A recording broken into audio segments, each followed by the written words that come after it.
Okay, time for another video. So what are we up to today? Well, we're heading to Ballyconnell. I'm going to meet up with a work colleague who is doing a talk on his hobby shortly in the coming week. He has some beehives. It's Aidan Brady. I'm going to do a wee Zoom meeting on beekeeping, springtime management in beekeeping. This is a hobby of mine. Part of spring management is giving bees room, and to give them room is usually boxes with frames with foundation on it so they develop. One of the important things is to have the hive stands level. It means that they will draw the wax straight and plumb for us. I'm going to get smoke in the door. I take out a frame. So what we can do is we can lift a frame up and look on it.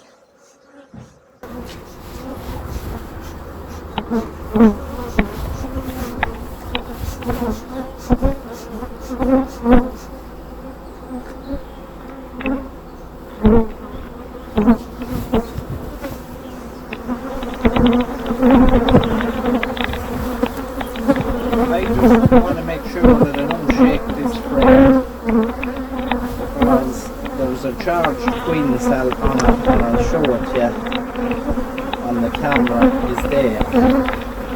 Okay, I'll come around with both cameras here. Yeah, so that's it there, yeah? Yeah, I'm going to put this frame right in here for now, just as a holding thing. Mark an arrow where I believe it is, just on the top of the frame. Okay. So I know which frame it's on. I will look at another frame brood. That's a drooping brood that's exposed. The top just come off it, so there's nothing on that bottom. These ones are the shape. Take off the brace comb.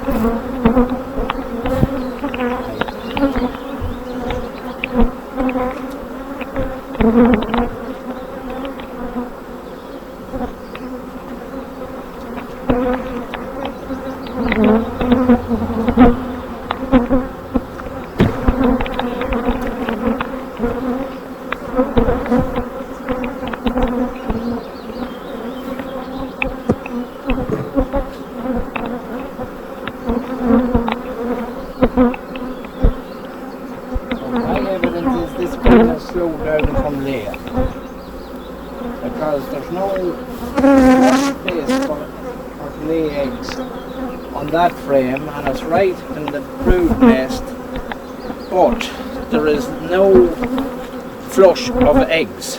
Okay. So that I already have the queen on a diet to get her ready to fly. So what I'm doing is I'm just removing some of these frames out of the way. I put a queen excluder, there's brood on them.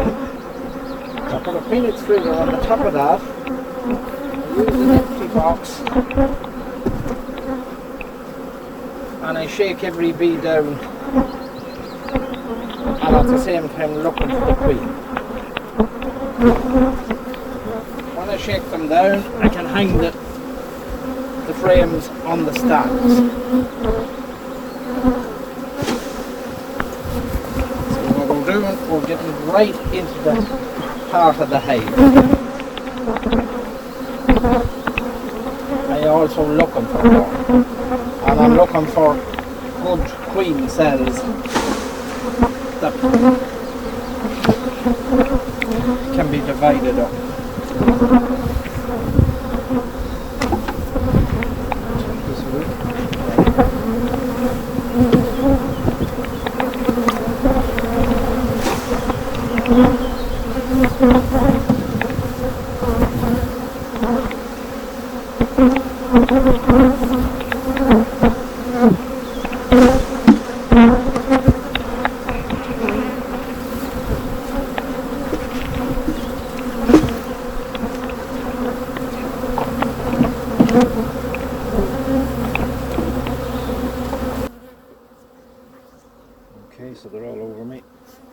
that's because just where you're standing. They will leave you again.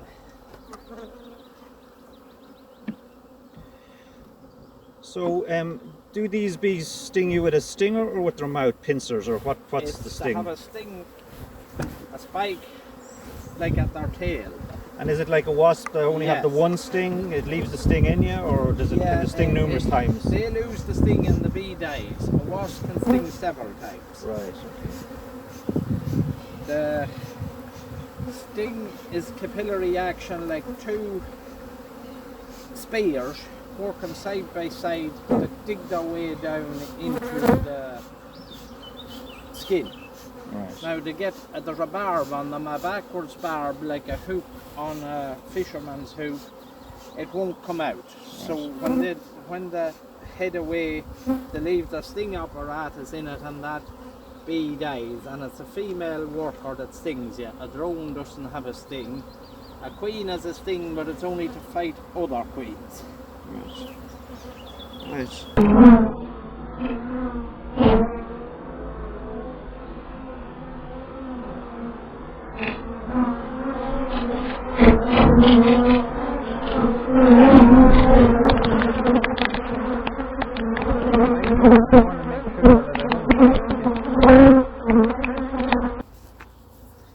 There she is there. Where am I? She's longer and she's marked white. Oh yeah. See, and just film her walking along. Now I can put her in a nuke box, which is a small box. I'll just see is one of these empty. So now she is secure. Yeah.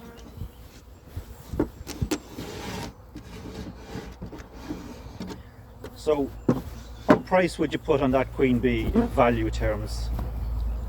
Could you put a monetary figure on her? Yeah, she is worth, on her own, she is worth 60 to 80 euro. Okay.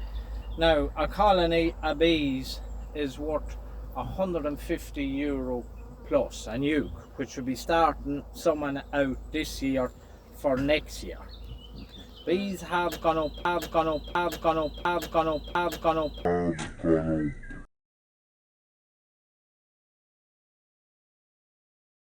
in price. Now I'm after tipping that off the corner. She's there. I'd be very lucky. There she is. She's what? She's over there. You sure? Yeah, I see the white thing on her back. See that one down there? Over the corner, right at the corner. But she's dead. She's not moving. No, she's moving. This? No. There she's there. Right. Yeah. No one after. That's most unfortunate. She's hurt. Oh. Yes. Because she's going from side to side. That's a booby, a big boo. Imagine the odds of tipping her there. God. No, the frame just tipped the corner and she happened to be on that corner. I was very surprised that she was in the box. You know, how she ended up in the box.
Okay, sure, well, that was interesting. Don't think I'll be taking up beehive or honey making anytime soon. It seems there's quite a lot to it. Although I don't want to put anybody off doing it. But Aidan seems to be a very knowledgeable person of it, and obviously he's had it a good few years. Now, it was unfortunate that when he was pointing out his queen bee, or one of his queen bees, and when I asked him the price of it, or what sort of a monetary value is on a queen bee, and shortly after that, I suppose accidents do happen, but somehow he very delicately tapped the side of the frame against the box, and unfortunately that's where the queen bee was, and that was the end of her. So that was a bit that's a bit unfortunate, but he has an exact science. He basically is able to initiate some sort of sequence of events that within 16 days there'll be a new queen bee. So I mean, not I thought that was a disaster and that was the end of the hive, but no, seemingly he knows how to sort these things out. So yeah, that was interesting. But anyway, thanks Aidan for letting us have an overview of your hobby. It's interesting. It's definitely an interesting hobby, and and thanks for the jar of honey, by the way. Thank you.